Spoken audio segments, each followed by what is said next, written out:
நாம ஒருத்தரை நம்புறோம்னா, அது அவங்க மேல வச்சிருக்க அன்பா இருக்கலாம், இல்ல அவங்கள பத்தி எதுவுமே தெரியாத அறியாமையாலயா கூட இருக்கலாம். இங்க ஒரு அபார்ட்மெண்ட் லிஃப்ட் கதவு திறக்குது. உள்ள பார்த்தா ஒரு பிணம். யாரும் இல்லாத அந்த லிஃப்ட்ல 3வது மாடிக்கும், தரை தளத்துக்கும் நடுவுல நடந்த அந்த 30 செகண்ட்ல ஒரு உயிர் போயிருக்கு. சிசிடிவி கேமரால யாரும் உள்ள போன மாதிரியே தெரியல. வெளிய வந்த மாதிரியும் தெரியல. ஆனா, ஒரு கொலை நடந்திருக்கு. இது ஆவி வேலையா? இல்ல அத விட கொடூரமான ஒரு மனுஷனோட வேலையா? இன்ஸ்பெக்டர் சூர்யா இந்த மர்மத்த சேஸ் பண்றாரு. வாங்க அந்த லிஃப்ட்டுக்குள்ள போவோம். நள்ளிரவு 12 மணி. லிஃப்ட் பெல் அடிக்கிறது. தரதளத்துல கதவு திறக்கும்போது, உள்ள ரத்த வெள்ளத்தில் நிதின் அவருக்கு 28 வயசு ஆகுது. உள்ள கிடக்குறாரு. இதை அறிந்த போலீஸ் சூர்யா வேகமா அந்த இடத்துக்கு வராரு. இன்ஸ்பெக்டர் சூர்யா பாடிய பார்த்தா கழுத்துல ஒரே வெட்டு. ரொம்ப ஷார்ப்பான கத்தி. நிதின் 3வது மாடியில இருந்து லிஃப்ட்ல ஏறி இருக்கான். லிஃப்ட் தரைத்தளம் வரும்போது அவன் பிணமா இருக்கான். வாட்ச்மேன் சிசிடிவி ஃபுட்டேஜ் இங்க கொண்டு வா. சூர்யா கேமராவை பார்க்கறாரு. நிதின் தனியா லிஃப்ட் உள்ள நுழைறான். கதவும் மூடுது. லிஃப்ட் கீழே இறங்குது. இடையில எந்த மாடியிலுமே நிற்கல. கதவு திறக்கும் போது அவன் விழுந்து கிடக்குறான். ஆனா உள்ள யாருமே இல்ல. இதை பார்த்த இன்ஸ்பெக்டர் சூர்யா, இது எப்படி சாத்தியம்? லிஃப்ட் உள்ள யாருமே இல்ல, பின்னாடி ஒளியவும் இல்ல. அப்படி இருக்கும்போது யார் இந்த கொலையை பண்ணியிருப்பா? என்னதான் நடந்திருக்கும்? சூர்யா அந்த அபார்ட்மெண்ட்ல இருக்கிற எல்லாரையும் விசாரிக்கிறாரு. நிதின் ஒரு கந்து வட்டிக்காரன். அவனால பாதிக்கப்பட்டவங்க நிறைய பேர் இருக்காங்க. அப்ப அங்க இருக்க ரித்திகா நிதினோட முன்னாள் காதலி. அவளை பணத்துக்காக மிரட்டி இருக்கான். அங்க இருக்கிற குமார் நிதின் கிட்ட கடன் வாங்கிட்டு திருப்பி கொடுக்க முடியாம தவிச்ச ஒரு நடுத்தர வர்க்கத்து ஆள்.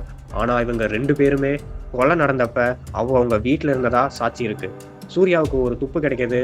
லிஃப்ட் மேல போகும்போது ஒரு சின்ன சத்தம் கேட்டதை சிசிடிவி ஆடியோவால பார்க்க முடியுது.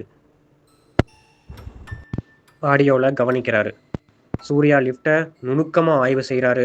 லிஃப்டோட மேற்கூரை லேசா அசைஞ்சிருக்கிறது அவருக்கு தெரிய வருது. கொலையாளி லிஃப்ட்டுக்கு மேலே ஒளிஞ்சிருந்தானா இல்லை அங்கே ஒரு சின்ன ஓட்டை இருக்கு. அந்த ஓட்டை வழியா ஒரு மெல்லிய நைலான் நூலை உள்ள வந்திருக்கும்.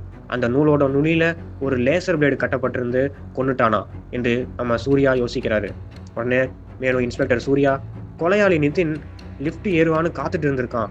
லிஃப்ட் இறங்கும்போது அந்த நூலை வேகமா இழுத்துருக்கான். அது நிதின் கழுத்தை அறுத்துட்டு மறுபடியும் மேலே போயிருக்கு. இது ஒரு மெக்கானிக்கல் மர்டர். ஆனா நிதின் எப்போ லிஃப்ட் ஏறுவான்னு கொலையாளிக்கு எப்படி தெரியும்? சூர்யாவுக்கு திடீரென ஒரு பொறி தட்டுகிறது. அந்த லிஃப்ட் மெயின்டெனன்ஸ் செய்பவர் யாரு? அவர் பெயர் கதிர். அமைதியான மனிதர். 10 வருஷமா அங்கேயே வேலை செய்யறாரு. சூர்யா கதிருடைய அறைக்கு செல்றாரு. அங்கே ஒரு ரகசிய மானிட்டர் இருக்கு. அதுல அந்த அபார்ட்மெண்ட்டோட எல்லா ரூமையும் கதிர் பார்த்துட்டு இருக்கான். இதை பார்த்த இன்ஸ்பெக்டர் சூர்யா, கதிர், நீ ஒரு வாயராச்சே, எல்லாரையும் ரகசியமா பார்த்துட்டு இருந்திருக்க. நிதின் அன்னைக்கு ஒரு பெண்ணை தப்பா நடக்க முயற்சி பண்ணதை நீ பார்த்துருக்க, கரெக்டு தானே? அதான் அவனை கொன்னியா? உண்மையை சொல்லு. கதிர் அமைதியாக, இல்லை சார், நான் கொலை பண்ணல, நான் பார்த்தேன், ஆனால் கொன்னது நான் கிடையாது. இன்ஸ்பெக்டர் சூர்யா, அப்போ நீ கொல்லலைன்னா யார் கொன்னா? அதுவும் உனக்கு தெரியுமா? சொல்லு. கதிர் வந்துட்டு, அன்னைக்கு நிதின் லிஃப்ட்ல ஏறும்போது அவன் கூட ஒருத்தர் கண்ணுக்கு தெரியாம ஏறினாரு. அவர் லிஃப்ட் மேல இல்லை சார், லிஃப்ட்டுக்கு உள்ளதான் இருந்தாரு. இதை கேட்ட நமக்கு சூர்யாவுக்கு அதிர்ச்சி அடையுது. லிஃப்ட்ல யாருமே இல்லையே. சூர்யா திரும்பவும் சிசிடிவி ஃபுட்டேஜை 0.5 ஸ்பீட்ல வச்சு பார்க்குறாரு.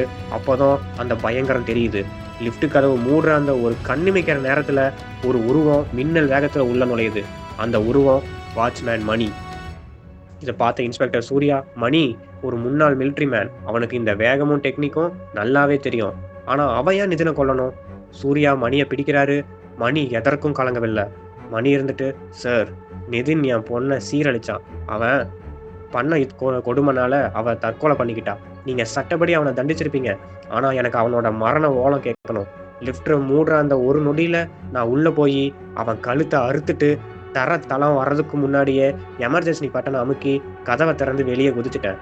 கேமராவில் அது ஒரு கிளிச் மாதிரி தான் தெரியும். என் பொண்ணுக்கு நீதி கிடைச்சிருச்சுன்னு நான் நம்புறேன் சார். மணி ஜெயிலுக்கு போயிட்டாரு. ஆனா அவன் முகத்துல ஒரு நிம்மதி இருந்தது. லிஃப்ட்ல நாம தனியா இருக்கோம்னு நினைப்போம். ஆனா நமக்கு தெரியாமலேயே நமக்கு பின்னாடி ஒரு நிழல் இருக்கலாம். நாம செய்யற பாவங்கள் நம்மளை பின்தொடர்ந்து வரும். சில நேரங்கள்ல சட்டம் தண்டிக்க தவறப்ப காலமே ஒரு கொலையாளியை உருவாக்கும். கண்களை நம்பாதீங்க. கண்ணிமைக்கிற நேரத்துல இங்க எத்தனையோ உண்மைகள் புதைக்கப்படுது. மீண்டும் அடுத்த வாரம் உங்களை உறைய வைக்கிற இன்னொரு கதையோட சந்திக்கிறேன்.